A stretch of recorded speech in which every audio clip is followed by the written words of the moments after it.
Bapak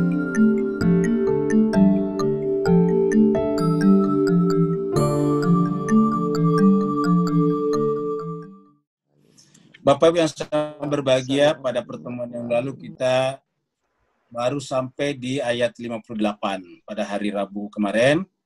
Sampai di 58 karena waktu kita sudah habis. Kita sisakan 2 ayat. Kesimpulannya di ayat 57-58 berbicara tentang pada zaman Nabi saja ada yang menegur Nabi dalam melakukan pembagian sedekah. Mereka menuduh Nabi tidak adil sehingga mereka datang dengan berkata, "Wahai Muhammad, bersikap adillah di dalam membagi zakat, infak, dan sedekah kepada orang-orang." Nabi mengatakan, kalau saya tidak berlaku adil, lalu siapa lagi yang kamu harapkan berlaku adil?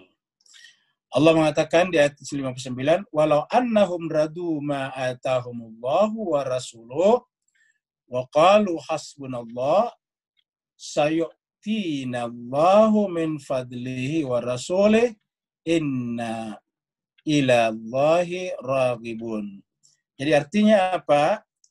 Walau annahum, seandainya mereka yang menegur tadi Nabi, seandainya mereka, jadi seandainya mereka, walau annahum, seandainya mereka radu, senang, redho. Radu ini bahasa kita redho. Seandainya mereka redho ma'atahumullah wa rasuluh, dengan apa yang telah Allah berikan kepada mereka dan Rasulnya, maksudnya apa yang telah Allah putuskan kepada mereka. Ini ayat berbicara tentang orang yang tidak redho kepada pembagian Nabi, tapi ayat ini juga menjelaskan kepada kita bahwa kita pun harusnya kalau kita sudah berusaha dan mendapatkan sesuai dengan hasil usaha kita, maka kita harus redho dengan itu semuanya. Redho artinya merasa puas, merasa redho, merasa senang. Jadi kata-kata ini harus berlaku umum, yaitu bahwa manusia ini harusnya radu ma'atahumullahu wa rasuluh. Harusnya kita reda dengan apa yang telah Allah tetapkan, Allah telah berikan kepada kita. Begitu juga Rasulnya, karena Rasul dan Allah ini berdampingan. Ya, karena Rasul tidak bersama dengan kita, kita berusaha, ya Allah memberikan. Dan itu artinya kalau kita reda dengan pemberian Allah, tentu Rasul juga ikut reda bersama dengan kita, karena redanya Allah bersama dengan redanya Rasulnya.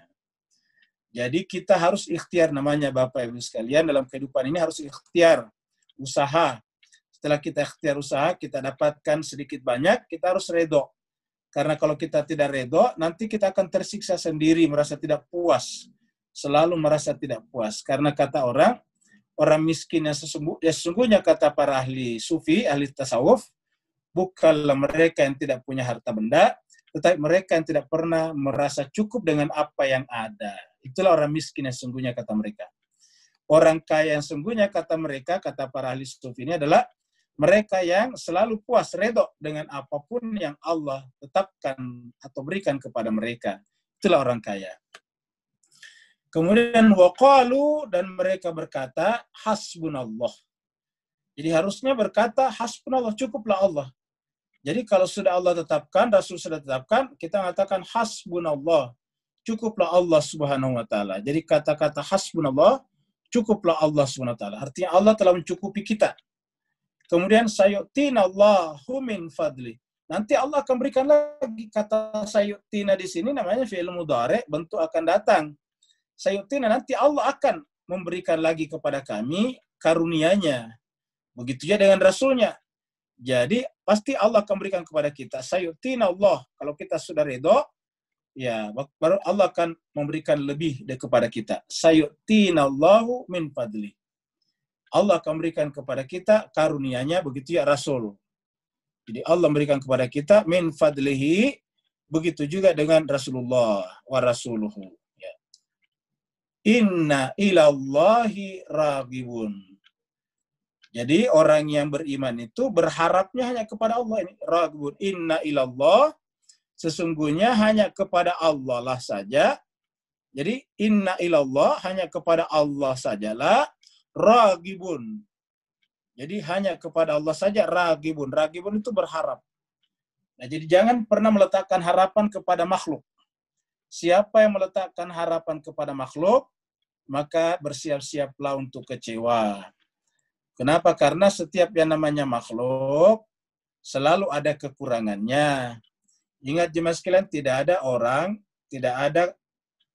ada ciptaan yang tidak ada kekurangannya. Di dalam kelebihannya terletak kekurangannya. Ingat, kalau makhluk itu bersama dengan kelebihannya sekaligus kekurangannya. Contohnya pesawat. Apa kelebihannya pesawat? Cepat. Terbangnya kira-kira 800 km per jam. Apa kekurangannya? Nggak bisa mampir kalau tiba-tiba ada masalah. Ya.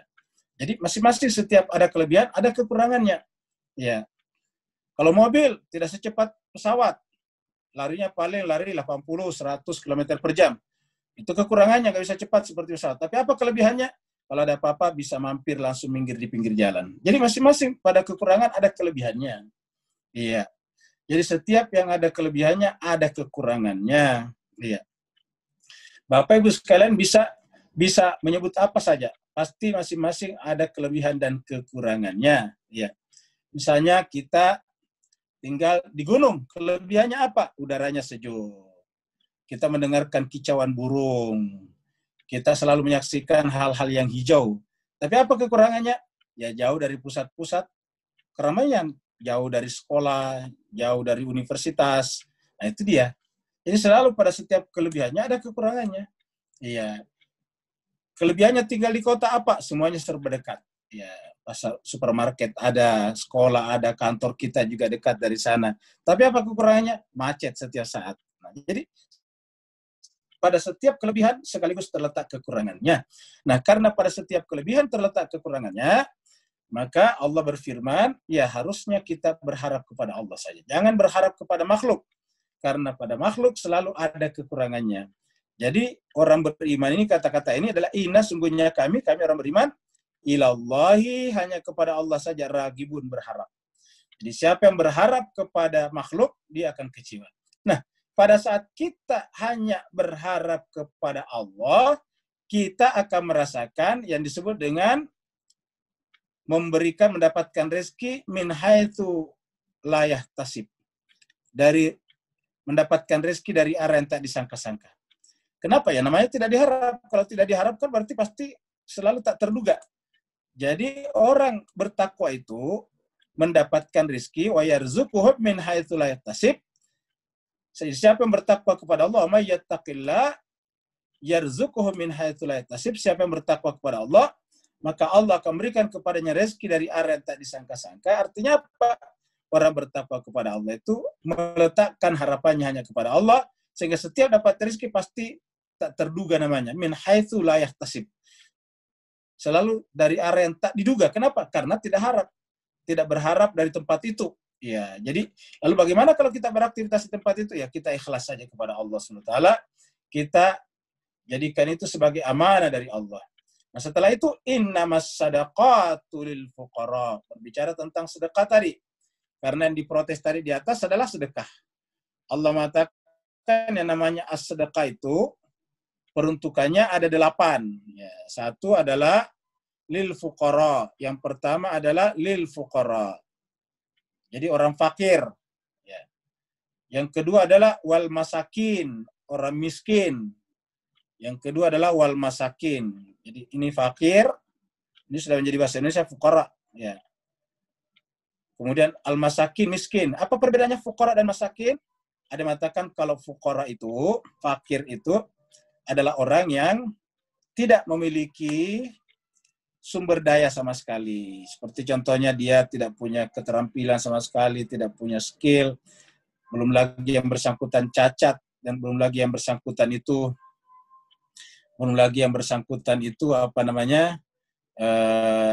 sudah renta misalnya, sudah tua dan sebagainya, sakit-sakitan, tua dan sebagainya, itu namanya fakir, nggak punya apa-apa, papah. Nah, ini artinya papah.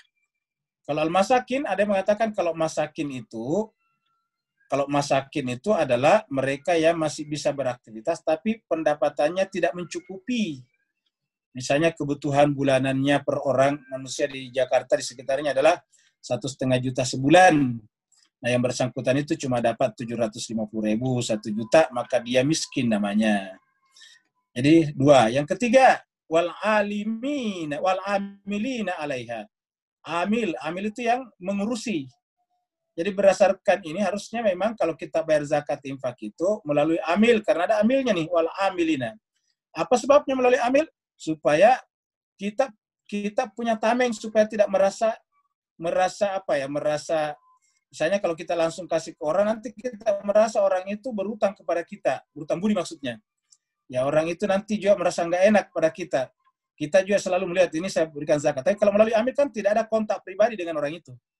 Ya, jadi tidak ada kontak pribadi, jadi tidak ada rasa pakeuh, tidak ada rasa enggan, tidak ada rasa nggak enak. Kalau misalnya kita diberikan apa namanya sedekah kepada seseorang, kita lihat nanti nggak enak, timbul rasa inferior di depan orang itu. Orang itu juga yang memberikan zakatnya nanti merasa superior juga. Ya. Nah, jadi oleh sebab itulah untuk menghindari perasaan-perasaan subjektif seperti ini, maka di sini ada kata wal amilina, amil. Jadi amil itu artinya yang mengatur. Ya, jadi amil itu adalah yang mengatur. Wal amilina, amil. Ini sudah menjadi bahasa Indonesia juga, amil zakat. Ya, amil zakat. Kemudian, jadi wal amilina alaiha maksudnya itu yang mengatur atasnya, atas zakat tersebut. Ya. Jadi sudah 3. Yang keempat, wal mu'allafati qulubuhum. Wal mu'allafati qulubuhum, itu mu'allaf. Ya, mu'allaf. Yang namanya mu'allaf itu adalah orang yang baru masuk Islam kalau bahasa Indonesianya. Jadi kalau kita itu sebut mu'allaf itu kalau baru masuk Islam. Tapi saya akan terangkan makna daripada al-mu'allafati. Ya. Makanya di sini ada kata-kata qulubuhum. Al-mu'allafati qulubuhum. Kata mu'allaf itu adalah orang yang dibujuk sebetulnya. Mu'allaf. Mu'allaf diajak untuk bersatu dengan kita. Ini dari kata alfun. Mu'allafa itu dari kata alfun. Jadi alfun. Diajak supaya mereka bergabung bersama dengan kita. Bersatu namanya. Dari kata alfun itu satu. Ya. Jadi al-mu'allafati qulub, yang dibujuk hatinya. Nah, karena dibujuk hatinya, maka tentu hanya terbatas waktunya. Ada orang sudah 10 tahun masuk Islam masih disebut mu'allaf. Nah, itu salah. Ya. Al-mu'allaf ini yang baru sekali masuk Islam. Baru hitungan 1-2 bulan. Itu namanya mu'allaf namanya. Nah, jadi mu'allaf seperti ini boleh kita bantu melalui zakat tadinya. Walaupun yang bersangkutan mungkin kelihatannya berkecukupan, tetapi karena dia dalam kondisi dibujuk hatinya untuk yang namanya memberikan kasih sayang itu kan butuh kos, butuh biaya namanya. Ya, misalnya dikasih hadiah-hadiah, maka itu namanya diambil dari uang itu. Jadi wal mu'allafati qulubuhum, yaitu mu'allaf. Ya. Jadi sudah 4, fuqara, masakin, amil, dan al-mu'allaf. Ya. Mu'allaf. Kemudian wafir riqabi, dalam rangka memerdekakan budak. Jadi memerdekakan budak. Jadi apa itu memerdekakan budak? Ya, dulu budak banyak ya, sekarang tidak sebanyak dulu, tapi tetap ada di beberapa negara. Nah, sekarang kata ar-riqab ini, budak ini bisa sekarang diperluas. Misalnya ada orang yang ditahan oleh majikannya di suatu tempat tertentu karena tidak bisa keluar, kan ada tuh wanita-wanita, anak-anak muda, gadis-gadis dari desa dibohongi bawa ke kota kerja di restoran, tahu-taunya di restoran disekap, di Jakarta disekap, disuruh melakukan pekerjaan-pekerjaan, mohon maaf, pemuas hawa nafsu misalnya. Itu kan sering kita dengarkan. Nah, maka mereka juga namanya diperbudak, bahkan perbudaknya lebih parah lagi karena disuruh melayani laki-laki. Jadi oleh sebab itulah, nah di dalam membebaskan mereka ini, nah perlu dana juga. Nah, ini masuk kategori ini. Wafir riqabi, membebaskan budak. Kalau dulu itu yang namanya budak dibeli. Jadi kalau misalnya dulu itu orang mempunyai budak itu mengeluarkan biaya. Ya, misalnya ada budak dijual, maka kita beli. Nah, itu menjadi milik. Nah, nanti kalau yang bersangkutan itu terutama kalau dia Islam, bagusnya dibebaskan dengan cara kita beli kepada majikannya baru dibebaskan. Itu namanya membebaskan budak, memerdekakan budak. Ya, jadi dari mana uang itu kita gunakan? Ya tentu dari sedekah tadi. Ini nama sedekatu tadinya. Jadi uang ini bisa digunakan untuk membayarkan majikannya si budak tersebut agar budak itu setelah kita beli merdeka. Ya, dia bebas kemana-mana. Jadi ar-riqab namanya. Membebaskan budak namanya. Ya. Jadi riqab ini secara rapi adalah terbelenggu, orang yang terbelenggu. Jadi bisa digunakan untuk hal-hal yang lain. ar-riqab. Banyak kasus-kasus seperti ini. Ya, ada misalnya orang dulu misalnya kita baca di beberapa tempat, dia dia minta untuk difasilitasi ke suatu negara lain, dia bayar, tapi karena tidak dia dibayarkan maksudnya oleh yang mengurus, maka yang membayarkan itu nantinya minta bayaran lagi. Nah, biasanya orang ini nantinya terjebak. Banyak beberapa TKW kita juga mengalami hal seperti itu. Jadi wafir riqabi, membebaskan budak. Jadi sudah 6. Yang ketujuh, wal gharimina, yaitu terlilit utang. Ya, terlilit utang. Jadi ada kata al gharimina, terlilit oleh utang. Ya. Yang disebut terlilit utang di sini adalah yang disebut terlilit utang di sini tentu bukan utang dalam hal-hal yang buruk, dalam hal-hal yang maksiat. Terlilit utang pada hal yang memang baik, misalnya yang bersangkutan itu ya benar-benar tidak punya pendapatan, sehingga kemudian untuk yang namanya manusia Pak Bu sekalian kan harus makan sehari. Setiap hari maksud saya, setiap hari makan minimal 2 kali, pagi, siang dan malam, atau idealnya 3 kali. Manusia harus makan, dan kalau tidak punya uang sama sekali dia harus ngutang. Nah, ketika terutang karena itu maka boleh dibebaskan utangnya. Atau sekarang mungkin ada misalnya saudara-saudara kita yang karena pandemi sekarang, karena harus belajar online, ya anaknya terpaksa harus belajar dari rumah, dia terpaksa ngutang untuk beli pulsa misalnya. Bahkan ada yang ngutang untuk beli handphone, karena kalau orang belajar online harus ada alat minimal handphone. Nah, maka kalau terutang yang seperti itu masuk kategori al-gharimina. Jadi al-gharimina. Kemudian wa fi sabilillah. Kemudian di jalan Allah, ya. Jadi fi sabilillah ini udah berdiri sendiri, fi sabilillah, ya. Jadi wa fi sabilillah, dan di jalan Allah Subhanahu wa taala. Jadi wa fi sabilillah, di jalan Allah. Nah, siapakah di jalan Allah ini? Nah, terutama yang memang orang yang mengurusi agama dan tidak lagi ada waktunya untuk mengurusi urusan-urusan materi nafkah karena saking sibuknya. Misalnya di kampung-kampung Bapak Ibu sekalian, itu banyak guru-guru mengaji, muridnya banyak. Muridnya dari pagi sampai sore mereka ngajarin ganti-gantian. Nah, murid-murid di kampung itu kan nggak ada yang bisa bayar karena rata-rata orang-orang yang sangat terbatas secara ekonomi. Nah, maka orang-orang guru-guru seperti ini harus dimasukkan kategori fisabilillah. Mereka boleh diberikan zakat dari sana, bayar zakat. Kenapa? Karena mereka mengajari puluhan, ratusan, bahkan anak-anak silih berganti dari pagi sampai malam, sampai yang bersangkutan nggak punya waktu lagi untuk mengurusi itu, namanya fisabilillah. Mereka benar-benar di jalan Allah Subhanahu wa taala. Ibaratnya mereka telah menggadaikan hidupnya di jalan Allah Subhanahu wa taala. Karena di jalan Allah, maka zakat itu kan aslinya adalah milik Allah. Ingat, yang namanya sedekah ini aslinya adalah bagian Allah pada harta benda kita. Kenapa? Karena kita tidak pernah mendapatkan harta benda itu murni hasil kerja kita saja. Contohnya nelayan. Nelayan itu kan bukan mereka yang pelihara ikan di lautan. Bukan mereka yang ngisi air lautan itu. Jadi artinya apa? Ada yang bukan usaha kita di sana, yaitu membesarkan ikannya dan memberikan air lautnya. Nah, kita tinggal datang saja mancing di sana. Nah, maka pada setiap ikan yang kita dapatkan sebetulnya ada yang bukan hasil usaha kita. Nah, harus dikeluarkan sedekahnya, zakatnya, begitu. Pada semua apapun juga. Kita juga sekolah. Apa yang bukan usaha kita dalam sekolah? Ya, otak kita, pikiran kita. Ya, kalau kita tidak dikasih otak, akal pikiran, ya nggak bisa kita belajar. Nah, akal pikiran itu bukan kita yang buat. Kita hanya belajar menggunakan otak dan akal pikiran itu. Tapi otak dan akal pikiran itu bukan kita yang buat. Nah, disebut dengan pada setiap pendapatan kita tidak semuanya murni hasil keringat kita. Ada milik Allah di sana. Maka kemudian orang yang mengaktifkan dirinya di jalan Allah, maka berhak mendapatkan itu. Yang terakhir, wabnis sabil, dan ibnu sabil. Jadi yang terakhir adalah ibnu sabil. Ya. Jadi apa itu ibnu sabil? Jadi ibnu sabil itu, ya. Jadi ibnu sabil ini, ya. Secara harafiah, Pak Bu sekalian, ibnu itu artinya anak. Ya. As-sabil jalan. Jadi kalau secara harafiah anak jalanan, ya anak jalan. Nah, maksudnya di sini adalah orang yang kehabisan bekal. Kalau dulu pada zaman dahulu pada zaman dahulu ya mungkin 100-200 tahun masih sering terjadi, orang bepergian itu dirampok di tengah jalan, akhirnya kan nggak punya apa-apa. Karena dulu itu kan sering dirampok di jalan. Sebelum negara terbentuk, maksudnya sebelum negara menjadi negara modern state, itu sistem kepolisian belum ada, sistem ketentaraan belum ada.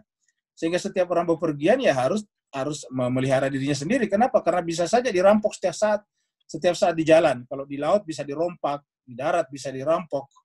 Nah, ketika mereka dirampok dalam perjalanan, akhirnya kehabisan bekal. Nah, orang yang seperti ini bisa datang ke Amil tadi, dan dia diberikan bekal untuk melanjutkan perjalanannya. Namanya Ibnu Sabil. Nah, sekarang ini bisa kita rubah dengan pengertian lain. Contohnya, orang yang kehabisan biaya pendidikan. Ada orang yang sekolah, kuliah misalnya, terus orang tuanya mungkin meninggal dunia, yang menjadi pencari nafkahnya, akhirnya tanggung sekolahnya sudah 4 semester, 6 semester, tetapi kemudian orang tuanya meninggal dunia misalnya, nggak ada lagi nafkahnya. Nah, kita sebut juga adalah Ibnu Sabil. Mereka bisa mendapatkan dari situ untuk melanjutkan pendidikannya.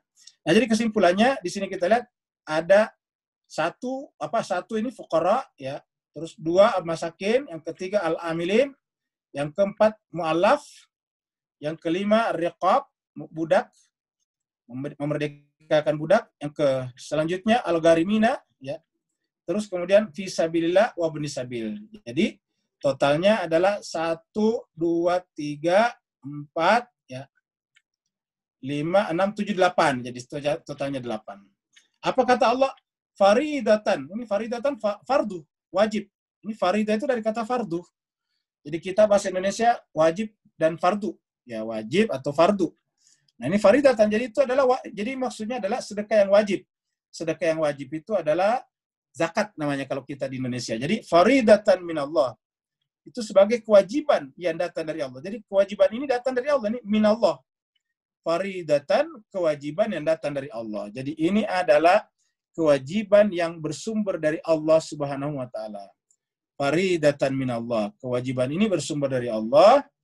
Wallahu alimun hakim, dan Allah yang tahu. Jadi kita tidak bisa menyembunyikan itu kewajiban kita. Kenapa? Karena Allah adalah alimun hakim.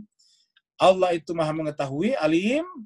Terus kemudian Allah akan hakim, maha menghukumi. Hakim itu dari kata hukum.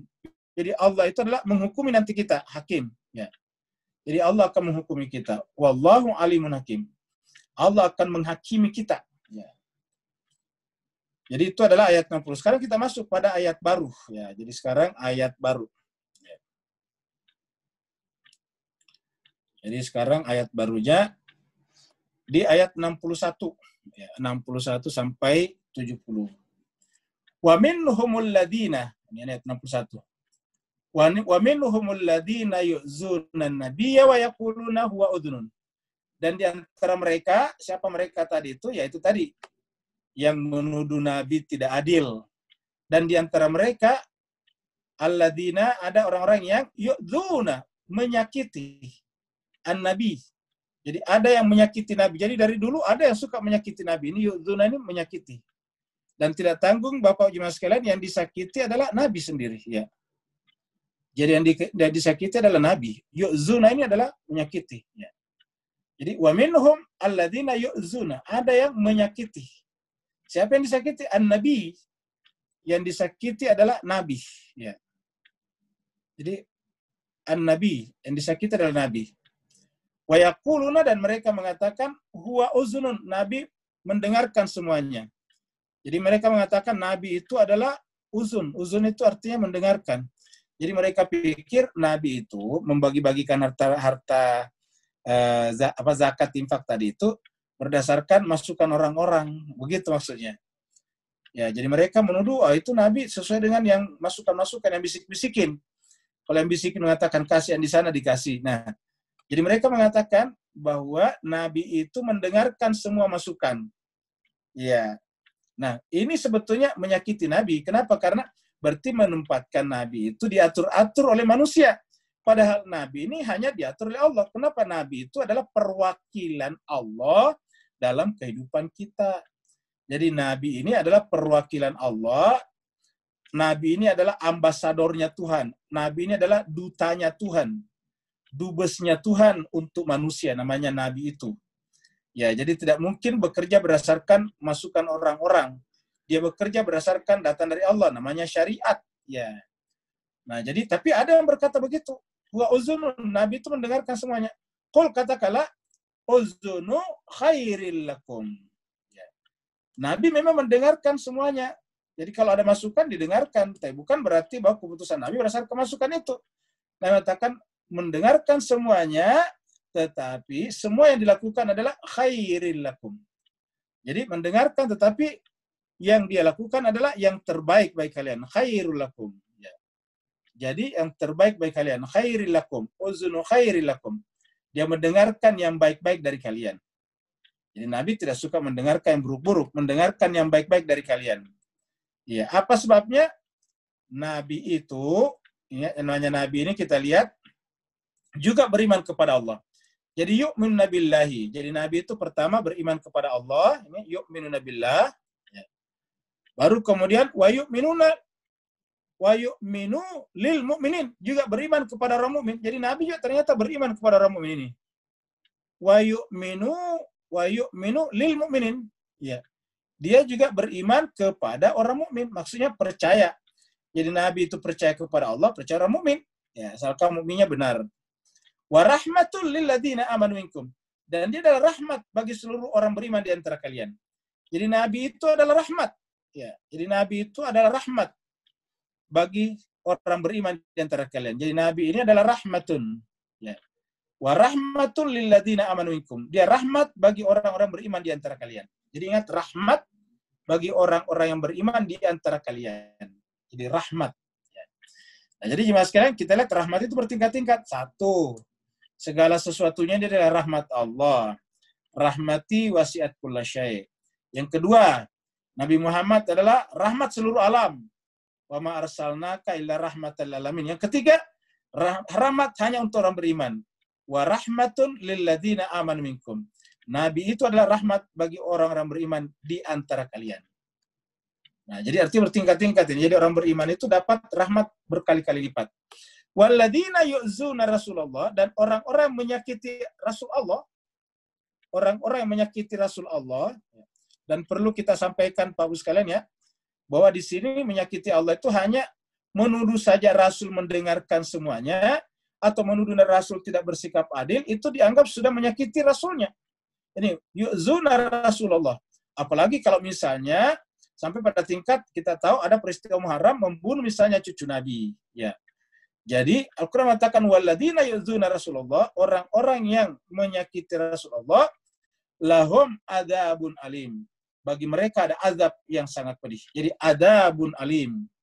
Jadi bagi Allah bagi mereka yang mendapatkan tadi itu Allah akan memberikan kepadanya azab yang pedih. Ya, lahum adzabun alim. Bagi mereka ada azab yang pedih. Ya. Yahlifuna billahi lakum. Yahlifuna, mereka bersumpah. Sumpahnya tidak tanggung-tanggung, billah, menyebut nama Allah. Jadi yahlifuna billahi, mereka bersumpah dengan menyebut nama Allah, lakum, kepada kalian, kepada orang beriman, kepada Nabi dan orang beriman. Untuk apa? Liyurdukum, untuk menyenangkan kalian. Jadi demi mengambil hatinya Nabi, yurdukum, hatinya orang beriman, mereka sampai pada tingkat bersumpah. Ya. Bersumpah dengan nama Allah. Yuhlifuna billah. Mereka bersumpah dengan nama Allah. Untuk apa? Liyurdukum. Untuk membuat kalian redha. Nah, perhatikan ya mas Cancer bahagia. Jadi kalau kita berbuat, jangan berniat untuk mencari keredaan manusia. Ini juga ini harus digunakan secara umum. Jadi, apalagi sampai bersumpah, ini saya melakukan semata-mata karena kamu, karena kalian, kan begitu. Nah, jadi itu tidak boleh seperti itu. Apa sebabnya? Wallahu wa rasuluhu ahaqqu an yurduhu. Ya, jadi kalau kita yang menyenangkan harus meridhoi, ridho harusnya Allah dan Rasulnya lebih berhak, lebih benar an yurduhu, untuk dimintai redoknya, untuk dicari redoknya, bukan manusia. Jadi jangan pernah mencari redoknya manusia, tapi carilah ridhonya Allah dan Rasulnya. Jadi wallahu wa rasuluhu Allah dan Rasulnya ahakku yang lebih berhak. Ya. Allah Rasulullah ahakku an yurduhu. Allah dan Rasulullah yang lebih berhak kalian untuk mintai ridhonya, untuk kalian cari ridhonya, bukan manusia. Ya. In kanu mu'minin, kalau mereka beriman. Jadi syaratnya orang beriman itu berbuat bukan untuk mencari kesenangan manusia. Jadi Bapak Ibu sekalian, kalau kita orang beriman bukan mencari menyenangkan, ya. Kalau bahasa kasarnya di kita namanya carmuk, ya, carmuk, cari muka, atau menjilat, ya. Kalau kita biasa disebut menjilat, penjilat. Nah, jadi dalam bahasa kita ada istilah cari muka, penjilat, itu tidak cocok. Harusnya kita cari muka kepada siapa? Kepada Allah. Harusnya kita menjilat kepada siapa? Kepada Allah. Kenapa? Ayatnya mengatakan wallahu wa rasuluhu, Allah dan Rasulnya lah ahakku yang lebih berhak, ya. An yurduhu, yang mereka cari, minta ridhonya.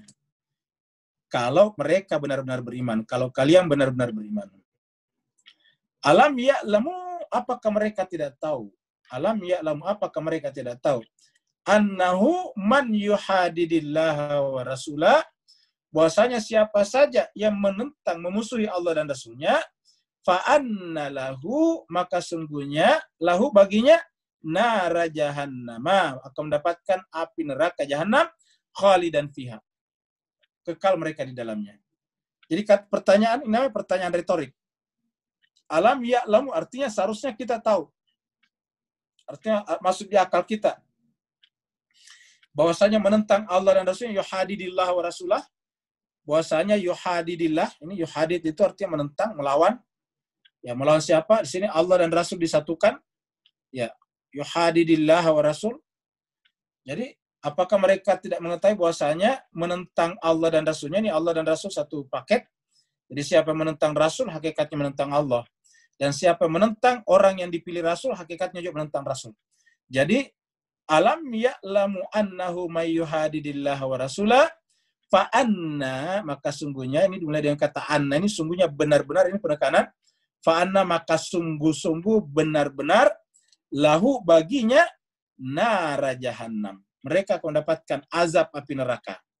Ya, mereka akan mendapatkan azab api neraka. Ya. Jadi nara jahannam. Mereka akan mendapatkan nar, api neraka. Ya. Dan khalidina fiha, dan mereka kekal di dalamnya. Khalidina fiha, khalidan fiha. Ya. Khalidan fiha.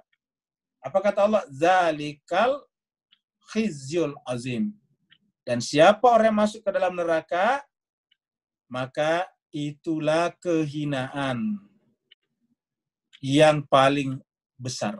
Jadi kehinaan paling besar itu bukan ketika kita di dunia rugi.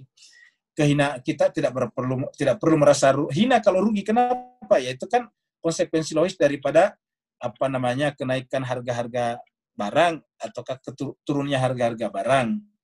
Jadi itu adalah misalnya kita selesai dari jabatan kita, tidak perlu merasa hina. Kenapa? Ya namanya jabatan terbatas. Nah, tetapi kehinaan yang sesungguhnya itu adalah apabila masuk neraka jahanam. Dalikal al-khizyul azim. Itulah kehinaan yang sesungguhnya. Jadi kalau di dunia ini sebetulnya nggak ada yang hina selama kita tidak melakukan perbuatan buruk. Kalau kita misalnya nyolong, ya itu namanya hina. Kalau kita mencaci maki orang, sebetulnya kita yang hina. Nah, selama kita tidak melakukan perbuatan itu, cuma rugi, cuma kekurangan uang, itu bukan hina. Kehinaan yang sesungguhnya itu adalah apabila kita masuk ke dalam neraka jahanam dan kekal di dalamnya, Allah mengatakan, zalika al-khizyul azim. Itulah kehinaan yang agung, yang besar. Ya. Yahzarul munafiquna ya, an tunazzala alaihim suratun tunabbiuhum bima fi qulubihim. Pada saat itu justru orang munafik itu takut kalau ada ayat lagi turun. Kalau orang beriman kan kalau ada ayat turun kan harusnya senang disambut. Kenapa? Berarti Allah telah berbicara kepada mereka. Nah, kalau orang munafik justru takut. Yahzarul munafiquna, orang munafik itu takut, khawatir. Kapan khawatirnya? Antunazzal alaihim suratun. Apabila tiba-tiba turun surat yang berbicara tentang mereka. Kalau tiba-tiba datang surat, khawatir lagi. Jangan-jangan bicara tentang kita nih. Karena kalau surat turun berbicara tentang hakikat mereka. Jadi orang yang takut kepada ayat-ayat Al-Quran pada saat itu turun, tanda ada sifat munafik pada dirinya. Ini munafik. Tandanya adalah yahzaru, ya mereka takut. Takutnya kepada apa? Diturunkan kepada mereka satu surat. Mereka sangat takut kalau diturunkan satu surat berkenaan dengan mereka. Yang surat itu tunabbiuhum, menjelaskan kepada mereka ma fi qulubihim, apa yang ada di dalam kalbu mereka. Karena kalau Al-Quran turun kan mengetahui hakikat-hakikat. Ya, jadi kalau turun ayat yang menjelaskan tentang apa yang ada dalam hati mereka, mereka ketakutan.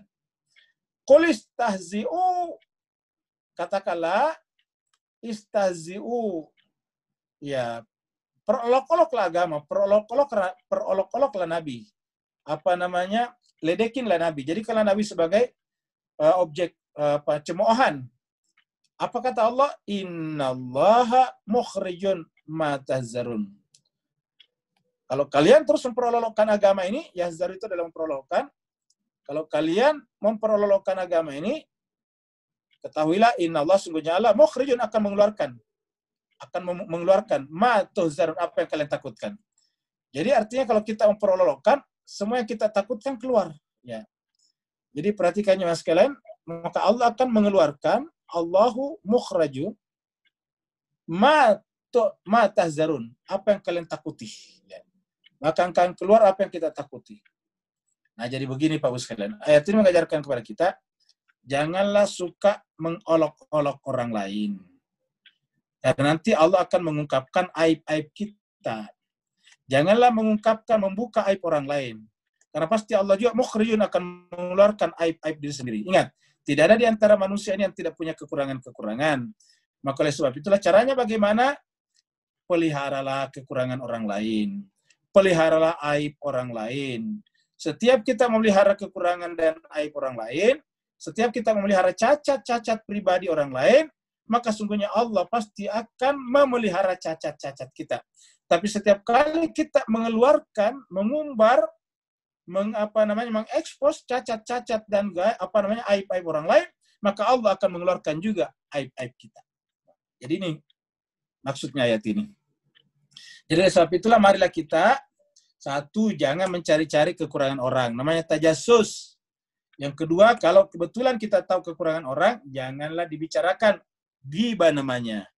Karena Allah mengatakan, siapa yang membicarakan kekurangan orang lain, innallaha mukhrijun ma tahzarun. Allah pasti akan mengeluarkan juga, mengekspos juga, yaitu apa yang mereka sembunyikan, apa yang mereka takutkan diketahui orang lain, yaitu aib-aib mereka. Makanya tadi kita lihat, orang-orang munafik itu paling takut kalau ada surat turun untuk mereka, karena nanti akan mengungkapkan isi hati mereka. Ya. Nah makanya Al-Quran mengatakan apa? Jangan pernah memperolokkan. Memperolokkan manusia saja tidak boleh, manusia lain, apalagi memperolokkan Allah dan Rasulnya. Kemudian ayat 65, wala in sa'altahum, jika kamu tanya kepada mereka. Jadi la in sa'altahum, jika kamu nanya kepada mereka, la in sa'altahum. Kalau kamu tanya kepada mereka, la yakulunna, mereka pasti akan berkata, innama kunna nakhudu wa nal'ab. Jadi kalau ditanya, kenapa kamu memperolokkan ini dan sebagainya, apa kata mereka? La yakulunna, mereka akan menjawab, innama sungguhnya kami nakhudu wa nal'ab. Kami hanya sekedar bersenda gurau dan bermain-main saja. Maksudnya dia menganggap dirinya tidak serius. Padahal benar-benar memperolokkan dalam pengertian yang sesungguhnya. Tapi apa kata mereka? Kunna nakhudu wa nal'abu. Ya. Kunna nakhudu wa nal'abu. Ya. Qul, katakanlah, abillahi wa ayati wa rasulihi kuntum tastahzi'un. Katakanlah Muhammad, apakah Allah dan ayat-ayatnya dan Rasulnya yang kalian selalu ingin perolok-olokkan? Ya. Jadi artinya jemaah sekalian berkaitan dengan Allah, Rasul, kitab suci, tidak boleh kita berolok-olok. Ya. Jadi abillahi wa ayati, apakah kepada Allah dan ayat-ayatnya dan Rasulnya kalian ingin memperolokkan? Jadi ini mereka perolokkan tidak tanggung-tanggung Allah, yang mereka perolokkan tidak tanggung-tanggung adalah ayat-ayatnya, yang mereka perolokkan tidak tanggung-tanggung adalah Rasulnya. Ya. Allah, ayat-ayatnya, kitab sucinya, dan Rasulnya. Makanya kalau kita agama ayat-ayat Al-Quran, jangan pernah menggunakan ayat Al-Quran Bapak Ibu sekalian untuk bercanda, tidak boleh. Bersenda gurau pun sebetulnya juga tidak boleh, harus dibatasi. Ya, apalagi menjadikan ayat-ayat Allah ataukah Rasulnya sebagai olok-olokan ataukah senda gurauan, itu tidak boleh. La ta'taziru qad kafartum ba'da imanikum. Ya. La ta'taziru. Janganlah ta'taziru, membuat dalil sebetulnya. Janganlah kalian membuat dalil. Ya. La ta'taziru. Ya. Jadi la ta'taziru. Apa itu la ta'taziru? Yaitu membuat dalil-dalil membela diri. Kan tadi di atas ini kami hanya bermain-main saja, kami hanya bersenda gurau saja. Kata Tuhan, tidak usah bikin alasan, kurang lebih begitulah. Ya. Nggak usah membuat-buat alasan. Ta'taziru itu membuat-buat alasan. La ta'taziru, nggak usahlah membuat-buat alasan. Nggak usah menciptakan dalih. Qad kafartum ba'da iman. Yang benar adalah memang kalian ingkar kepada Allah setelah kalian beriman. Jadi ternyata memang mereka adalah ingkar, qad kafartum ba'da imanikum, setelah kalian beriman. Ya. Qad kafartum ba'da imanikum. Ya. Inna fu an ta'ifatin minkum nu'adzib ta'ifatan bi'annahum kanu mujrimin. Kalau ada di antara kalian yang kalian memaafkan, jadi artinya kalau mereka benar-benar bersungguh-sungguh untuk bertobat, maka Allah akan memaafkan orang-orang yang bertobat itu. Tapi mereka yang tidak bertobat ya tetap diazab. Jadi ada dua kelompok nih. Ada ta'ifatun nu'adzib, ada ta'ifatun yang tidak diazab. Ya, jadi na'fu ta'ifatin, kemudian nu'adzib ta'ifatan.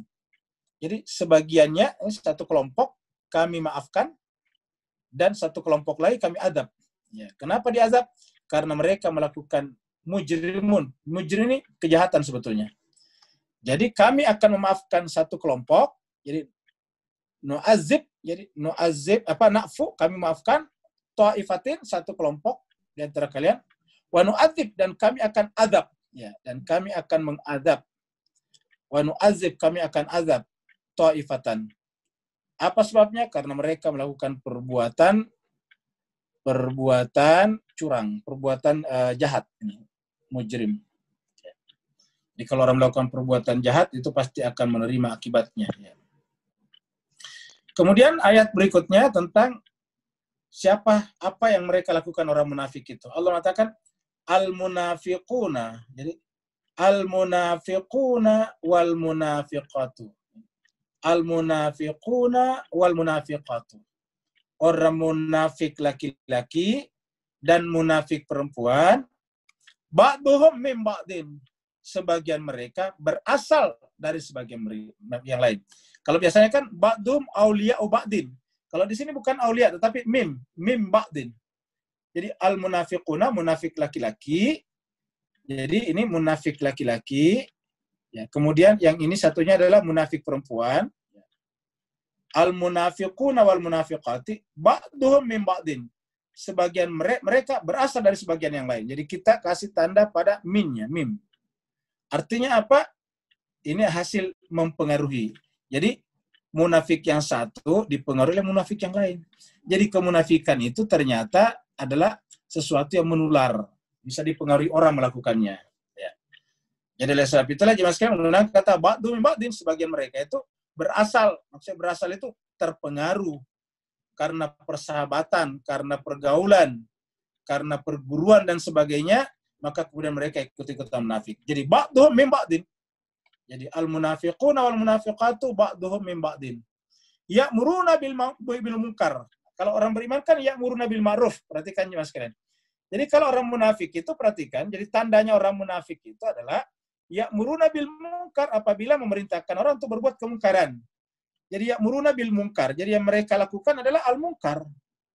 Harusnya kan al-munkar dihentikan. Apa itu al-munkar? Perbuatan-perbuatan yang diingkari oleh jiwa. Contohnya memecah belah, mencaci maki orang, menggunakan istilah-istilah yang tidak pantas bagi orang lain, yang begitu.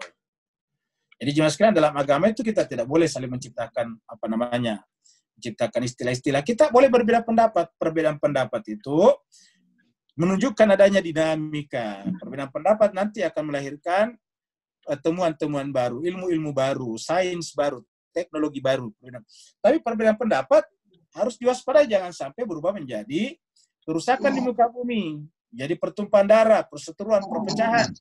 Nah, sehingga apa? Al-Quran mengatakan, jangan perbedaan pendapat, jangan menyebabkan saling menyerang pribadi dengan menggunakan istilah-istilah. Jadi tidak boleh kita misalnya berbeda pendapat menggunakan istilah istilah cebong, apalagi kampret, kadrun, tidak boleh. Karena itu namanya sudah keluar dari konteks namanya. Itu tidak boleh sama sekali.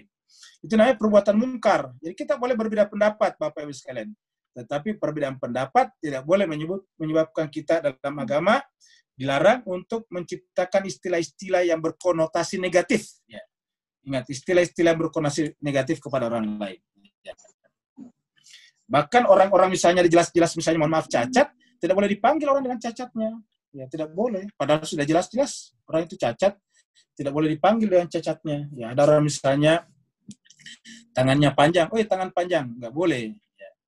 Jadi sebab itulah jemaah sekalian, Al-Quran mengatakan kalau orang munafik itu justru ya'muruna bil munkar, mereka justru saling mendorong untuk melakukan kemungkaran. Ya. Wa yanhauna 'anil ma'ruf, dan justru mencegah orang, melarang orang dari perbuatan ma'ruf. Jadi yang mereka larang adalah perbuatan ma'ruf, al-ma'ruf ya. Jadi mereka justru melarang orang untuk berbuat ma'ruf ya. Berbuat ma'ruf. Jadi mereka tidak ingin orang berbuat ma'ruf. Al-ma'ruf. Jadi wa yanhauna 'anil ma'rufi. Kalau orang beriman kan terbalik ya, ya'muruna bil ma'rufi wa yanhauna 'anil munkar. Nah, itu dia. Jadi kalau orang beriman ingat, menganjurkan orang berbuat baik, mencegah orang dari berbuat buruk. Ingat, tandanya itu. Jadi kalau kita ingin tahu di atas mimbar itu ulama beriman atau tidak, lihat aja. Kalau dia menganjurkan untuk melakukan persahabatan, persatuan, itu benar. Tapi kalau memecah belah, mencaci maki, menyebabkan orang saling menyerang satu sama lain, itu adalah provokator namanya. Jadi Al-Quran mengatakan ya'muruna bil munkar, itu adalah orang munafik, wa yanhauna 'anil ma'ruf. Nah, jadi jemaah sekalian sebagai selama ini kita menggunakan hadis saja untuk mencirikan orang munafik. Kalau dia berkata dia dusta dan sebagainya. Tetapi dalam Al-Quran dikatakan apa? Ini paling gampang lagi dalam Al-Quran. Dikatakan kalau orang munafik itu menyuruh, memerintahkan orang untuk berbuat mungkar dan mencegah orang untuk melakukan perbuatan ma'ruf. Nah, itulah ciri-ciri orang munafik. Ya. Jadi jemaah sekalian berbahagia, apakah penyakit nifak itu ada pada diri kita atau tidak? Tidak. Ya bisa kita evaluasi diri setelah membaca ayat-ayat seperti ini. Apakah orang yang ada di depan kita itu di mimbar itu atau di mana adalah munafik atau tidak? Ya kita lihat ciri-cirinya. Kalau dia menganjurkan kepada perbuatan mungkar, yang namanya mungkar ini Pak, mungkar itu bahasa Indonesia ingkar, dari kata ingkar. Jadi ingkar itu bahasa Arab sebetulnya. Namanya mungkar adalah diingkari oleh jiwa. Apa yang diingkari oleh jiwa? Semua yang tidak kita senangi terjadi, pasti tidak senang juga terjadi pada orang lain. Apa yang tidak senang terjadi pada diri kita? Diingkari. Contohnya kita tidak mau digibah, tidak mau misalnya difitnah. Nah, kan begitu. Jadi memfitnah itu kemungkaran. Kenapa? Karena memfitnah itu diingkari oleh jiwa kita. Kalau kita misalnya dihinakan, kita marah, berarti kan itu diingkari namanya. Kalau kita marah kalau dihinakan, berarti itu sinyal kita tidak boleh menghinakan orang lain. Ya, begitu Pak. Namanya mungkar. Jadi mungkar itu adalah diingkari oleh hati kita, diingkari oleh jiwa kita sendiri. Ya, sebaliknya namanya kebaikan apa? Ma'ruf apa? Ma'ruf itu adalah juga bersifat universal. Apa saja yang senang terjadi pada diri kita. Misalnya, kita senang dihormati. Nah, berarti menghormati orang itu adalah kebaikan. Ya, al-ma'ruf namanya. Kita senang misalnya dibaikin. Kan berarti kebaikan itu adalah ma'ruf. Ya. Kita senang misalnya kalau dibantu, berarti membantu orang itu adalah ma'ruf. Pokoknya, Bapak Ibu sekalian untuk mengetahui mungkar dan ma'ruf ini gampang. Mungkar apa saja yang tidak senang kita terjadi pada diri kita, maka itu mungkar, dan artinya juga orang lain tidak senang terjadi pada dirinya. Yang namanya ma'ruf artinya apa? Segala sesuatu yang kita senang terjadi pada diri kita, dan berarti bahwa juga senang terjadi pada diri orang lain. Kita senang kalau ada yang kasih hadiah. Nah, orang lain juga itu senang kalau dikasih hadiah. Ya, kita senang kalau ada orang tersenyum kepada kita. Pasti orang itu senang juga kalau kita tersenyum kepadanya. Begitulah seterusnya Bapak Ibu sekalian. Jadi ajaran agama sederhana sekali saja. Kenapa? Patokannya adalah diri kita sendiri. Itulah mungkar. Ya. Jadi tidak bisa kita katakan mungkar itu seperti misalnya perbedaan-perbedaan ikhtilaf. Misalnya kunut tidak kunut itu bukan mungkar. Tahlil tidak tahlil itu bukan mungkar. Kenapa? Ya, karena itu tidak berkaitan dengan hal-hal yang bersifat universal gitu. Ziarah kubur atau tidak ziarah kuburan, itu bukan hal yang mungkar. Jadi ya'muruna bil munkari wa yanhauna 'anil ma'ruf. Jadi orang munafik itu kerjanya menyuruh, mendorong, memotivasi orang untuk berbuat mungkar dan melarang, menghalang-halangi orang untuk berbuat baik. Wa yaqbiduna aydiyahum. Wa yaqbiduna aydiyahum. Menggenggamkan tangan mereka. Apa artinya menggenggamkan tangan mereka? Tentu mempunyai dua macam di sini. Menggenggamkan tangan mereka artinya selalu menjadi ancaman bagi orang lain. Bapak sekalian, kalau biasanya ada orang marah kepada orang kan digenggamkan tangannya itu baru diangkat. Ya, itu namanya diangkat. Ya, biduna itu digenggamkan, dikepalkan, ya, dikepalkan tangannya. Kayak ditinju, dibikin tinju tangannya. Itu kan berarti tanda kita menantang orang. Nah, maka orang-orang munafik itu begitu. Jadi orang munafik itu selalu mencari gara-gara nantang orang, kayak begitu. Jadi wayak biduna aidiyahum, selalu mentinjukan, menggenggamkan tangan-tangan mereka. Jadi tangannya itu selalu dibuat seperti nantang orang. Jadi wayak biduna aidiyahum. Nah, sekarang Mas Keserba, kenapa mereka memiliki sifat-sifat seperti ini? Mereka justru menyuruh orang untuk berbuat mungkar. Mereka justru melarang orang berbuat buruk. Sementara mereka sendiri arogan, ini kita sebut saja arogan. Ya, takabur, menantang orang, merendahkan orang, sedikit-sedikit pengen ribut dengan orang. Ya. Sebabnya apa? Karena ini, jawabannya dari sini. Nasullaha, ternyata mereka lupa kepada Allah. Jadi penyebabnya adalah mereka lupa kepada Allah. Berarti bahwa hatinya itu tidak terpaut dengan Allah Subhanahu wa Ta'ala. Jadi hatinya itu tidak terpaut dengan Allah. Ya. Nasullaha. Ya. Ingat, mereka dulu yang lupa. Ini nasu ini mereka. Ini waw dan alifnya menunjukkan mereka. Mereka lupa. Lupa kepada siapa? Allah. Nah, setelah mereka lupa kepada Allah, Allah juga lupa kepada mereka. Fanasyahum. Nah, jadi artinya apa? Bukan Allah yang berinisiatif, tetapi mereka. Ya. Fanasyahum. Ya. Jadi bukan Allah yang berinisiatif. Ini perhatikannya sekalian, ini mereka duluan. Ya. Nasullaha fanasyahum. Jadi mereka duluan. Jadi mereka duluan lah ini. Jadi kita gambarnya kita buat seperti ini. Jadi mereka dulu ini, pertama mereka melakukan ini. Baru terjadi ini yang kedua, ya. Allah lupa kepada mereka. Nah, jadi kalau kita kasih gambar, jadi mereka duluan lupa kepada Allah, ya, baru kemudian Allah ini. Nah, jadi ini dulu mereka dulu lupa kepada Allah, baru Allah lupa kepada mereka. Ya. Jadi nasullah, mereka lupa kepada Allah, baru Allah melupakan mereka.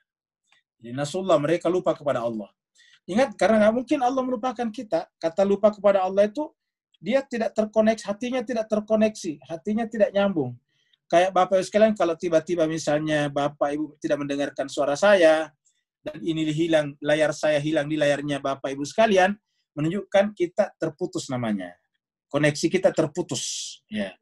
Koneksi kita terputus. Ya. Jadi koneksi. Bisa saja internetnya Ibu yang terganggu, atau dari saya. Tapi begitu Ibu memutuskan internetnya ke saya, otomatis saya juga terputus. Begitu ceritanya Pak Ibu sekalian. Jadi konsekuensi logis namanya. Jadi misalnya Bapak Ibu sekalian langsung sekarang memutuskan internetnya, kan tidak kelihatan layar saya, dan otomatis saya terputus dari Ibu. Tetapi artinya Bapak Ibu sekalian yang duluan memutuskan. Begitulah kita dengan Allah. Jadi sebetulnya begitu kita memutuskan melupakan Allah, otomatis Allah akan melupakan kita. Persis seperti itu tadi. Ya. Innal munafiqina humul fasiqun. Sungguhnya orang munafik itu adalah fasik. Jadi namanya fasik di mas sekalian adalah lupa kepada Allah. Jadi yang namanya fasik itu lupa kepada Allah. Jadi yang namanya ini ya Yang namanya fasik itu kalau tidak ingat sama sekali kepada Allah. Al-munafiqina la fasiqun. Ya. Jadi ini adalah la fasiqun. Jadi innal munafiqina la fasiqun. Kenapa lupa kepada Allah? Ya. Ini bukan hanya ayat ini aja Pak sekalian. Saya tunjukkan ayat lainnya. Ya. Nah ini saya tunjukkan ayat lain. Bahwa kalau orang lupa kepada Allah itu, maka Allah juga lupa kepada mereka. Dan itu sama. Kita duluan yang melupakan Allah. Saya bukakan surat 59. Ini surat 59. Surat Al-Hasyr. Ya. Ayatnya 18. Ya. Ayat 19 maksudnya. Ya, ayat 19. Ya. Nah ini dia ayat 19. Wala takunu. Ya. Jadi janganlah kalian menjadi. Ya. Wala takunu kalladina nasullah. Janganlah kalian takunu menjadi seperti alladzina orang-orang nasullah. Ini nasullah, perhatikan Mas kalian. Jadi kata nasullah ini ya, nasullah ini lihat. Nasullah, mereka lupa kepada Allah. Ya. Jadi nasu ini sama tulisannya tadi, mereka lupa ini tadi, coba lihat. Ini sama nih. Nasullah ya. Ya. Jadi ini juga nasullah. Ini sama persis ya. Nasullah ya. Jadi nasullah, janganlah seperti orang yang nasullah lupa kepada Allah. Apa sebabnya? Fa'ansahum. Allah juga menjadikan mereka lupa anfusnya dirinya sendiri. Jadi kalau di sana tadi, kalau di sini nasullah fanasihum, maka Allah lupa kepada mereka. Kalau di sini lebih parah lagi, fa'ansahum anfusahum. Allah membuat mereka lupa dirinya. Nah, jadi ingat, ayat ini mengatakan begitu yang bersangkutan lupa kepada Allah, maka fa'ansahum. Ya, fa'ansahum anfusahum. Ya. Maka fa'ansahum anfusahum. Jadi mereka begitu lupa kepada Allah, ansahum. Allah membuat mereka lupa anfusahum diri mereka. Jadi kalau kita kawinkan ayat ini ya, ayat ini dengan ayat ini, nasullaha fanasiyahum. Begitu mereka lupa kepada Allah, Allah melupakan kepada mereka. Kemudian ada ayat nasullaha fa'ansahum. Berarti Allah di mana? Di dalam diri kita. Coba deh perhatikan Mas sekalian. Berarti Allah itu adalah berada di dalam diri kita sendiri. Ada di sini nih. Ya. Jadi Allah itu adalah di dalam diri kita. Ya, anfusahum. Jadi ada di dalam diri kita sendiri. Ya. Jadi ini nasullah, mereka lupa kepada Allah, Allah lupa mereka. Dan apa kata ayatnya di sini surat At-Taubah? Innal munafiqina humul fasiqun. Sungguhnya orang munafik itu adalah fasik. Nah, apa kata ayat di sini? Ulaika humul fasiqun. Nah, sama tadi. Ulaika humul fasiqun. Mereka itulah orang-orang yang fasik. Ya, ulaika humul fasiqun. Jadi disebutnya di sini dengan ulaika humul fasiqun. Ya. Jadi di sini ada kata fasikun. Ya. Ulaika humul fasiqun. Ya. Sama tadi di sini. Fasiqun. Ya. Nah, jadi jemaah sekalian kita sudah lihat ya dua ayat ini. Ini surat 58. Ya, ini surat 58 ayatnya 19. Surat 59. 59 itu surat Al-Hasyr ayatnya 19. Ya. Kemudian berikutnya wa'adallahu dan Allah menjanjikan al-munafiqina kepada orang munafik laki-laki, wal munafiqati dan munafik perempuan, wal kuffara dan orang yang kafir. Kufar itu menentang Allah terus-menerus. Apa janji Allah? Nara jahannam. Jadi orang yang munafik itu munafik laki-laki, kemudian munafik perempuan, kemudian orang yang kufar, Allah menjanjikan kepada mereka apa? Menjanjikan kepada mereka nara jahannam, neraka jahannam. Khalidina fiha, mereka kekal di dalamnya. Ya, hiya hasbuhum. Ya, neraka itu cukup bagi mereka. Hiya ini neraka. Hiya hasbuhum. Neraka itu cukup bagi mereka. Wala'anahumullah, dan Allah melaknatnya. Jadi sudah dapat neraka jahanam, sudah mendapatkan pula apa yang disebut dengan wala'anahumullah. Allah melaknat mereka. Ya. Jadi ada dua di sini, satu neraka jahanam, yang kedua adalah Allah melaknatnya mereka. Walahum adzabun muqim, dan azabnya mereka muqim, terus-menerus kekal. Di sini sudah ada kata khalidina fiha, tapi azabnya juga berkekalan, muqim. Adzabu muqim. Jadi mereka juga mendapatkan adzabu muqim, ya. Adzabu muqim. Jadi satu mendapatkan neraka jahanam, walanahumullah, dan azab apa tadi itu? Yaitu yang menganjurkan, mendorong orang untuk selalu ribut, mungkar. Ya. Dan menghentikan, melarang orang berbuat baik. Jadi kalau ada orang berbuat baik, dihalang-halangi. Ya. Kalladina. Ya. Kalladina, seperti mana orang-orang yang kalladina min qablikum kanu asyadda minkum kuwatan. Seperti orang-orang sebelum kalian. Jadi artinya apa? Sifat munafik ini bukan hanya ada pada zaman Nabi, bukan hanya ada pada sekarang, tetapi sejak zaman dahulu kala sudah ada. Kenapa? Karena itu kan penyakit jiwa sebetulnya. Munafik itu adalah sejenis penyakit di dalam jiwa. Jadi kalladina min qablikum, seperti mana orang-orang terdahulu, min qablikum, seperti mana orang-orang terdahulu. Kanu asyadda minkum, bahkan mereka itu lebih kuat daripada kita. Kanu asyadda minkum kuwatan, mereka lebih kuat daripada kita. Jadi mereka ini adalah kuwatan. Ya. Baru kemudian apa lagi? Aksara amwalan wa aulada. Bahkan mereka punya harta yang lebih banyak daripada kita. Aksara amwalan wa auladan. Ya. Mereka memiliki banyak harta benda daripada kita. Lihatlah Qarun. Qarun itu sampai pintu-pintu kekayaan propertinya nggak bisa diangkut oleh orang kuat. Pastamta'u bi khalaqihim. Ingat mereka-mereka tadi di atas itu yang munafik ini mempunyai jiwa seperti itu. Karena biasanya dengan melakukan provokasi, memperseterukan orang, mereka biasanya dapat bayaran, dapat uang. Allah mengatakan orang seperti itu selalu ada di sepanjang sejarah. Mereka bisa adalah orang-orang yang sangat kuat, sangat-sangat penting. Nah, tetapi apa yang terjadi? Fastamta'u bi khalaqihim. Ya mereka memang menikmati, bersenang-senang dengan apa yang mereka dapatkan. Fastamta'u bi khalaqihim. Jadi mereka bersenang-senang dengan apa yang mereka dapatkan. Fastamta'u bi khalaqihim. Maka bagi kalian sekarang yang memiliki sifat seperti ini, silakan juga fastamta'tum bi khalaqikum. Silakan juga bersenang-senang dengan apa yang kalian dapatkan. Dengan kemunafikan. Jadi kemunafikan tadi itu bisa karena dibayar. Jadi fastamta'tum bi khalaqihim, fastamta'tum bi khalaqikum. Kamastamta'al ladzina min qablikum, sebagaimana bersenang-senangnya orang-orang sebelum kalian. Jadi sebagaimana kamastamta'al ladzina min qablikum bi khalaqihim, dengan bagian mereka bi khalaqihim. Ya. Wa khudtum, ya. Wa khudtum kalladzi khadu. Kalian merasakan, menikmati.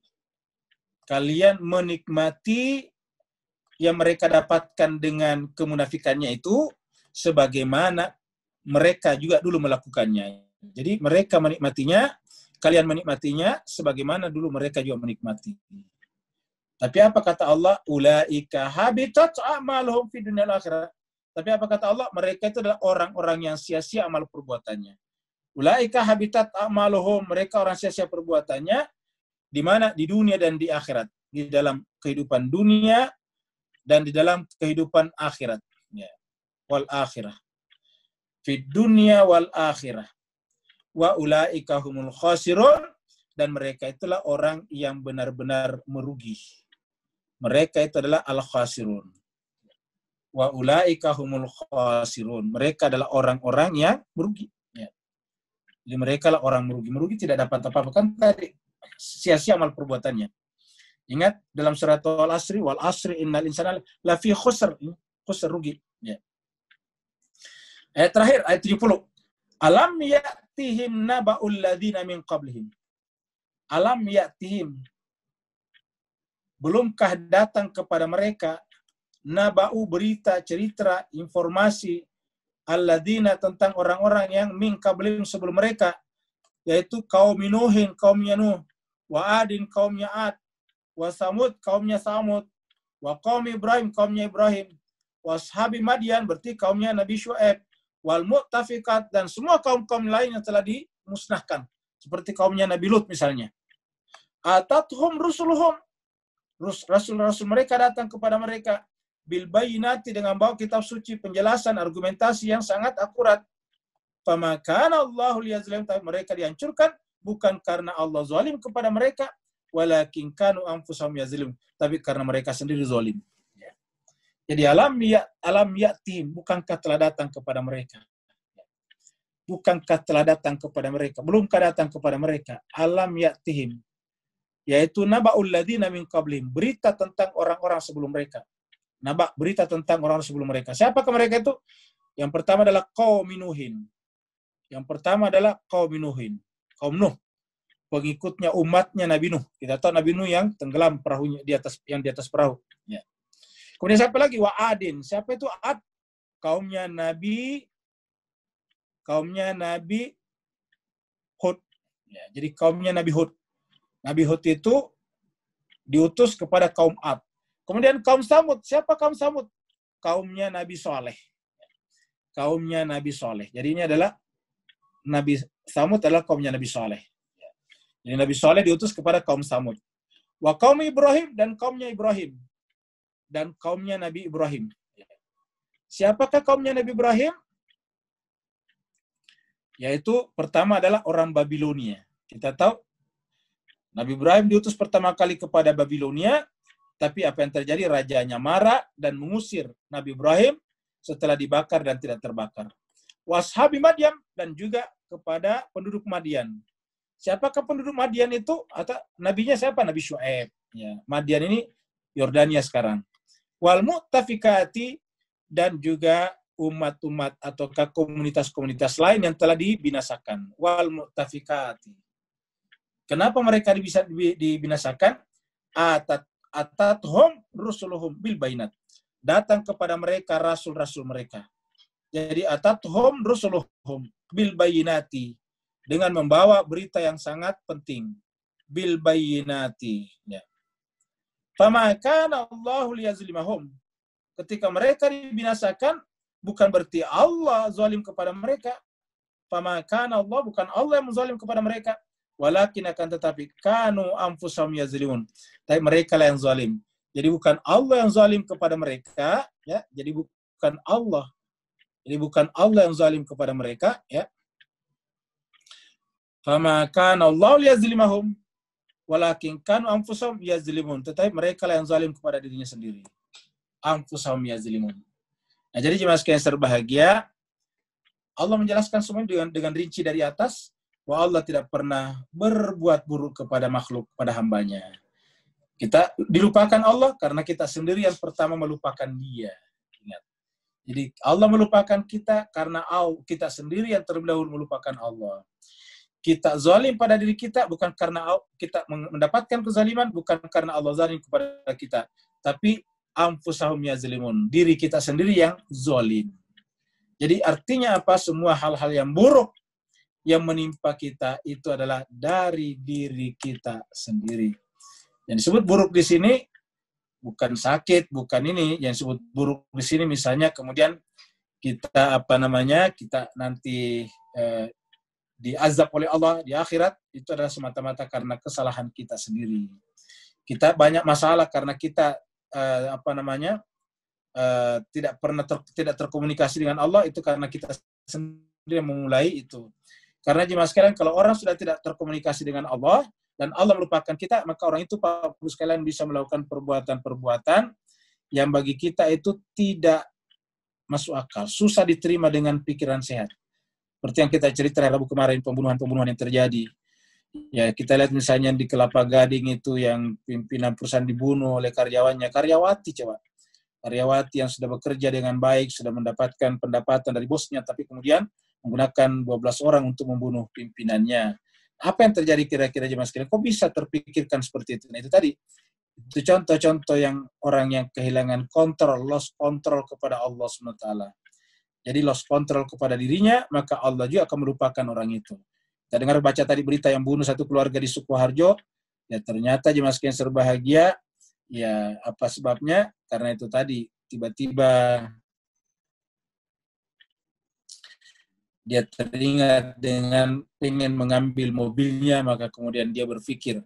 Nah, ketika berpikir mengambil, Nah, berarti yang bersangkutan sudah lepas hubungan dengan Allah. Pada saat itu Allah melepaskan hubungan dengan dirinya, maka yang bersangkutan itu melakukan semua sesuai dengan hawa nafsunya, sampai membunuh 4 orang satu keluarga. Nah, jemaah sekalian, kita berlindung dari hal-hal seperti itu agar kita senantiasa melalui kajian-kajian rutin kita ini selalu terkomunikasi, terhubung dengan Allah Subhanahu wa taala. Sampai kapan? Sampai akhir hayat kita. Orang yang terhubung kepada Allah terus-menerus sampai akhir hayatnya, itulah disebut dengan husnul khatimah. Terima kasih banyak Bapak Ibu sekalian. Kalau ada yang bertanya, dipersilakan. Ya. Assalamualaikum warahmatullahi wabarakatuh, Ustaz. Bapak Ibu Waalaikumsalam. sekalian, di chat tidak ada pertanyaan, Ustaz. Mungkin ada yang mau bertanya langsung, silahkan Bapak Ibu. Bapak Ibu kalau ingin bertanya langsung, silakan langsung dinyalakan mic-nya. Ustaz, saya mau nanya. Ya, silakan. Saya tertarik tadi dengan penjelasan Ustaz tentang nahi mungkar itu, Ustaz.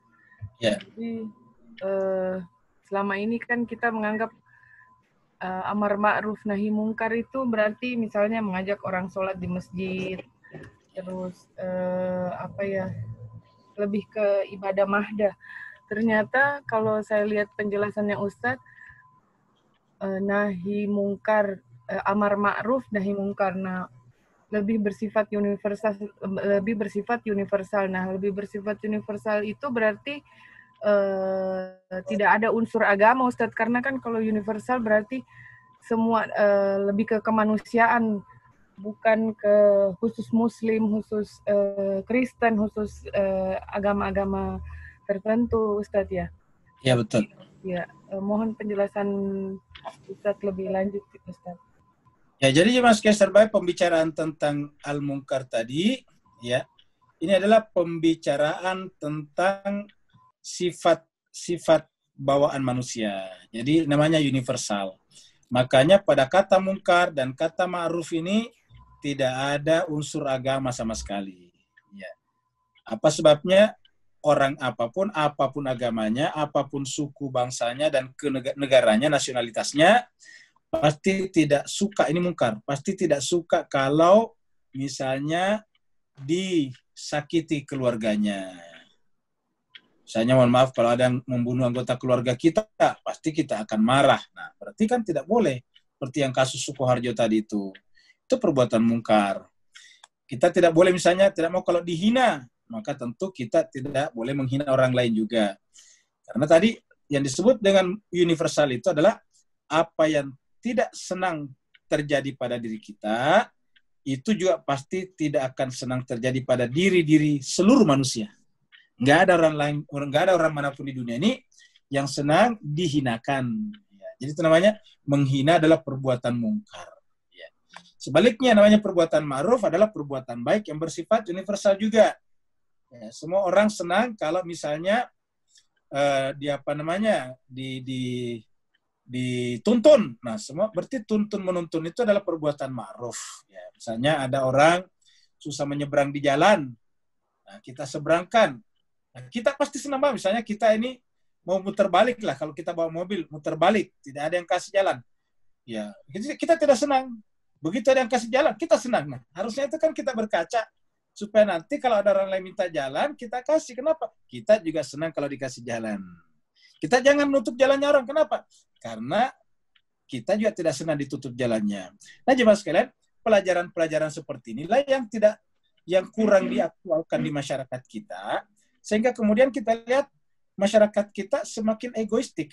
Ya, apabila kita tidak kembali memahami, menghayati makna-makna dari kata-kata universal ini, mungkar dan ma'ruf, kita akan menjadi egoistik. Kalau kita baca beberapa kali terakhir, sering sekali ada orang yang bahkan sengaja menghalang-halangi ambulans. Itu kan luar biasa fatalnya, jemaah sekalian. Jadi saya sudah beberapa kali membaca dalam 1-2 minggu terakhir ini, ada orang-orang, ada motor, ada mobil, sengaja menghalangi ambulans, luar biasa. Sampai yang terakhir ada yang menghalangi ambulans, sampai pasien di atas ambulans itu meninggal dunia dalam perjalanan. Luar biasa. Ini kan tingkat egoistikan kita semakin tinggi, dan itu perbuatan mungkar itu. menghalang-halangi ambulans itu perbuatan mungkar. Dapat kita bayangkan kalau itu adalah keluarga kita. Ya, pasti kita tidak ingin juga dihalang-halangi. Maksud saya keluarga kita yang berada di atas ambulans itu, ya, mengalami misalnya proses pendarahan yang sangat serius dan seterusnya. Dia harus hitungan waktu, harus sampai ke rumah sakit, tiba-tiba dihalang-halangi. Nah, tapi ini sering sekali terjadi. Semakin sering terjadi kita di masyarakat kita. Nah, ini artinya apa? Pelajaran agama kita tidak menyentuh hal-hal seperti ini. Ya. Selama ini yang kita sebut dengan mungkar itu yang justru bukan mungkar, seperti niup trompet dianggap mungkar. Kalau ada bentuk-bentuk mirip salib dianggap mungkar. Padahal bentuk-bentuk mirip salib itu bukan kemungkaran, itu bentuk-bentuk geometris namanya. Iya. Kita manusia tidak bisa menghindari bentuk salib. Contohnya apa? Bikin layang-layang. Bikin layang-layang itu pasti ada salibnya. Ya. Tidak bisa terbang layang-layangnya kalau tidak ada salibnya. Ya. Karena maaf, baru tadi tidak nyala ya. Jadi mas sekalian, ya, Waalaikumsalam warahmatullahi wabarakatuh. Bu Indira, silakan Bu. Jadi mas sekalian, jadi yang namanya layang-layang pasti harus ada bentuk salibnya. Jadi dengan demikian, bukanlah kemungkaran apabila terjadi hal seperti itu. Ya, bukan kemungkaran namanya. Kemungkaran itu adalah hal-hal yang merugikan orang lain. Ada lagi Bapak Ibu mas sekalian? Ada Ustadz pertanyaan dari Dr. Indira kayaknya nih Ustadz. Oh ya. Assalamualaikum Pak Ustadz, izin bertanya, untuk saat pandemi ini banyak golongan menengah yang gajinya berkurang atau bahkan salah satu suami atau istrinya yang di PHK, di mana sudah terlanjur memiliki cicilan rumah atau mobil sehingga habis gajinya untuk cicilan tersebut. Apakah golongan ini termasuk 8 golongan yang harus disantuni? Demikian Ustadz pertanyaan dari Dr. Indira. Oh iya. Jadi pertanyaan Bu Dokter Indira baik ya. Terima kasih banyak. Nah, jadi jemaah sekalian berbahagia. Jadi kalau misalnya yang bersangkutan punya cicilan rumah atau mobil karena dia di PHK karena pandemi ini, lalu kemudian tidak mampu membayar, ini belum tentu bisa disebut sebagai fakir atau miskin atau berhak mendapatkan zakat.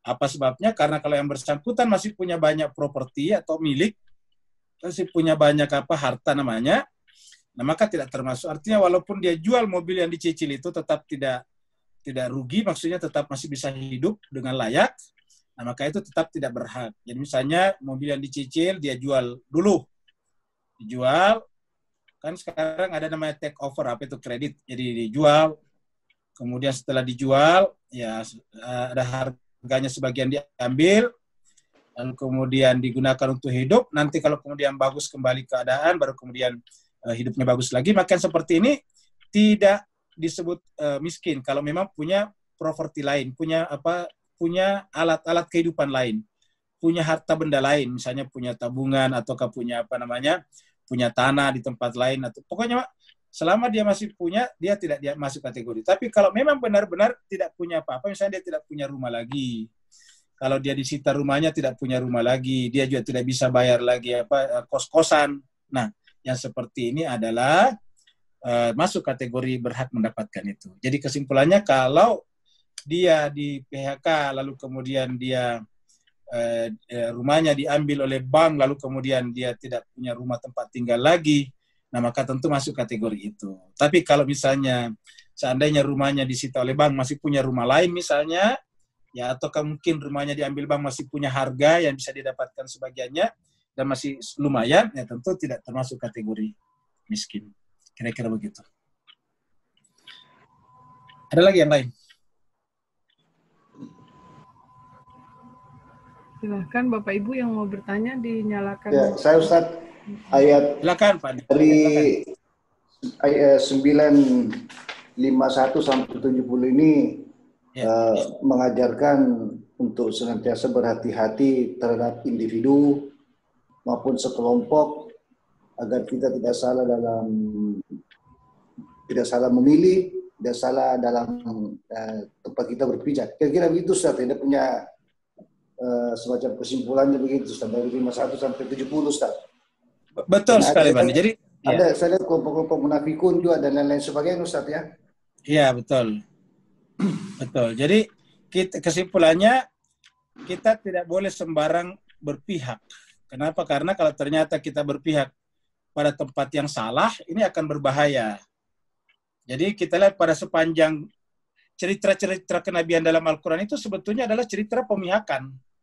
Selalu terbagi dua kelompok dalam sejarah itu. Pada zaman Nabi Adam langsung terbagi dua, Habil dan Kabil. Nah tentu bagi kita sekarang tentu kita harus berpihak di mana. Kalau kita mengatakan ngapain berpihak, itu kan sudah lama. Tetapi kalau kita berpihak kepada Kabil, berarti kita termasuk bagian daripada berjiwa pembunuh, pengrusak di muka bumi. Maka walaupun itu sudah lama terjadi, Al-Quran sebagai tuntunan ya kita harus berpihak kepada Habil. Ya. Begitu juga berkenaan dengan misalnya Musa dan Fir'aun, ya tentu kita berpihak kepada Musa. Ya. Pada saat terjadi misalnya Harun dan Samiri, ya tentu kita berpihak kepada Harun, jangan kepada Samiri. Begitulah seterusnya kehidupan kita ini selalu pihak. Makanya dalam Al-Quran selalu diceritakan dua kelompok. Supaya apa? Supaya kita itu bisa menempatkan diri kita.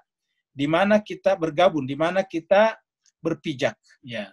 Memang mereka sudah lama, tetapi kesadaran kita tentang pilihan mereka, itu akan mempengaruhi juga jiwa kita. Karena kita tahu cerita itu, karena kan berarti kita menyadari. Nah, kesadaran kita menjangkau mereka, berarti kan pilihan kita juga harus menjangkau mereka.